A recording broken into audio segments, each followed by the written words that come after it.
नमस्कार मैत्रिणींनो, आज आपण करणार आहोत बेसन पिठाची कुरकुरीत शेव, ती पण बिना सोड्याची. त्यात आपण तेलाचं पण मोहन टाकणार नव्हतं आणि सोडा पण टाकणार नव्हतं. तर मी इथं अर्धा किलो बेसन पीठ घेतलेलं आहे. तर या वाटीने मोजलं तर 4.5 वाट्या भरलं. अर्धा किलो बेसन पीठ 4.5 वाट्या भरलं आणि त्याच्यात टाकायला अर्धी वाटी तांदळाचं पीठ घेतलं. ह्या तांदळाच्या पिठानेच आपली शेव कुरकुरीत होणार आहे. आपण त्यात सोडा आणि तेल घालणार नव्हतं. सोडा आणि तेल घातलं मग ते खूप तेलकट होती म्हणून. तर आता ही जी छोटी वाटी असते का, त्या छोट्या वाटीनं सपट वाटी मीठ मी ह्याच्यात पिठात टाकत आहे आणि एक मोठी वाटी भरून लाल तिखट टाकत आहे पिठात. आणि आता मीठ आणि आपलं तिखट आहे लाल तिखट, ते चांगलं मिक्स करून घेणार आहे. आणि आता याच्यात पाणी टाकून याचा घट्ट गोळा मळणार आहे. तर याच्यात मी ओवा जिरे काहीच नाही टाकलेलं. आता ते मसाल्याची शेव तुम्हाला मी नंतर कधीतरी करून दाखवेल. आज मी तुम्हाला साधी तिखट शेव फक्त दाखवणार आहे. तिखट आणि मिठाची पण खूप खमंग आणि छान लागते. तर मी आता थोडं थोडं पाणी टाकून मळते. तर आपलं पीठ 4.5 वाट्या बेसन पीठ आणि अर्धी वाटी तांदळाचं पीठ, म्हणजे सर्व पीठ मिळून 5 वाटी पीठ झालं. तर एवढ्या पिठाला मळण्यासाठी मला एक वाटी, त्या वाटीने 1 वाटी पाणी आणि वरी थोडंसं आणखीन पाणी लागलं, म्हणजे 1 वाटी पाणी लागलं मला. तर तुम्ही पाहू शकता मी गोळा कसा मळला आहे ती. तर एकदम छान झाला आहे. असंच पाहिजे. जास्त जर पीठ आपण पातळ केलं तर मग त्याची शेव अशी वाकडी तिकडी येते, सरळ तारा येत नाहीत आपल्या शेवाच्या. तुम्ही पाहू शकता त्याचा, आपण भाकरीचं पीठ असतं का आपलं, तशा टाईप एकदम भाकरीला मळतो त्या टाईपप्रमाणे. तर जास्त घट्ट मळलं तर ते ही होणार नाही, बाहेर येणार नाही, करताना त्रास होईल. तर म्हणून मी जास्त पातळ पण नाही आणि जास्त घट्ट पण नाही, मीडियम केलं. तर मी इथं तुम्हाला ते प्लेटा दाखवते. आपण शेव कोणत्याही करायची, जास्त मोठी नाही चांगली दिसतात, आणि जास्त बारकी असतीच ती पाणीपुरीमध्ये ती असती शेव, तर ती पण नाही करायची आपल्याला. मीडियम खाण्यासाठी करायची, मीडियम साईजची, म्हणजे 2 नंबरची ताटली मी घेतलेली आहे आपल्या शेवग्याला लावून. आणि त्या शेवग्याला आतून सगळीकडून चांगलं तेल लावून घ्यायचं, म्हणजे आपलं पीठ आपल्या शेवग्याला चिटकत नाही, शेवगा खूप घाण होत नाही.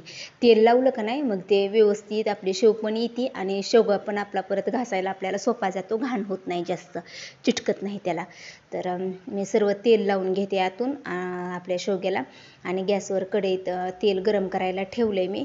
आणि सुरुवातीला खूप गरम करायचं नाही तेल आपल्याला, नाहीतर आपली शेव ही होऊ शकते, अशी करपू शकते.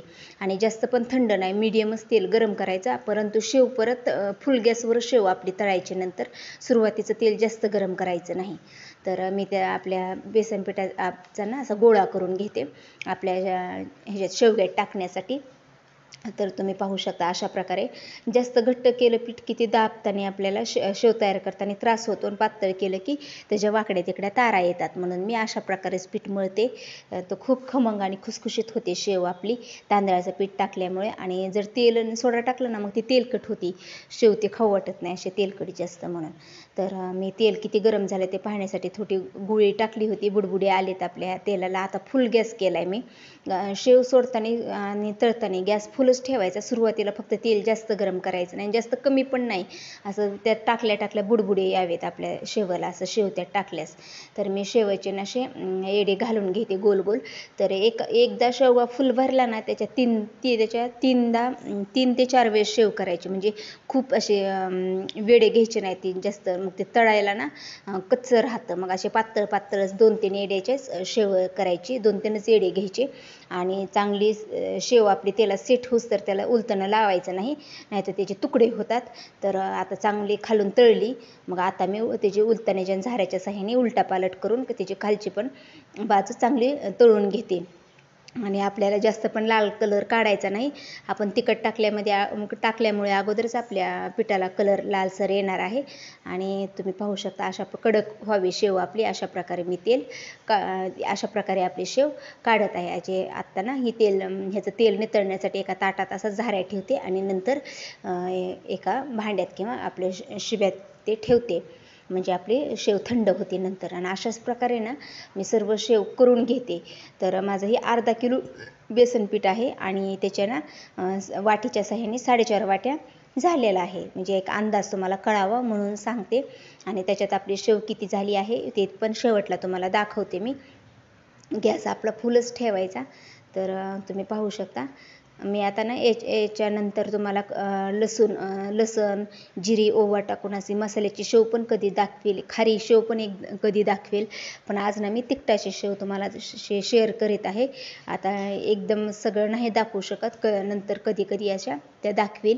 तर कशी वाटली तुम्हाला माझी शेव ते नक्की सांगा कमेंटमध्ये. व्हिडिओ आवडला असेल, शेव आवडली असेल तर माझ्या व्हिडिओला लाईक करा, शेअर करा आणि कमेंटमध्ये सांगा. आणि ज्यांनी माझ्या चॅनलला सबस्क्राईब केलं नाही ना त्यांनी माझ्या चॅनलला सबस्क्राईब करा. तर तुम्ही पाहू शकता आपल्या शेवाचा कलर मी अशा प्रकारे काढलेला आहे.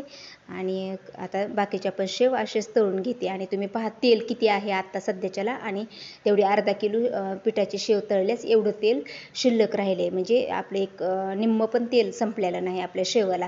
जर आपण सोडा टाकला ना मग तेल खूप शोषून घेते आपली शेव. तर तेल पण कमी लागतं बिना सोड्याची शेव केल्यास. तर मी एक शेवना तुम्हाला शेवचा आयडिया असा तुम्हाला हातावरच हे करून दाखवते. बघा किती सुटसुटीत तारा आणि छान झालेल्या आहेत. आणि तुम्हाला जर ह्याच्यापेक्षा नाजूक तारा आवडत असेल तर जी छोटी प्लेट होती ना ती तुम्ही टाकू शकता. पण मला अशीच आवडते, जास्त बारीक पण नाही जास्त मोठी.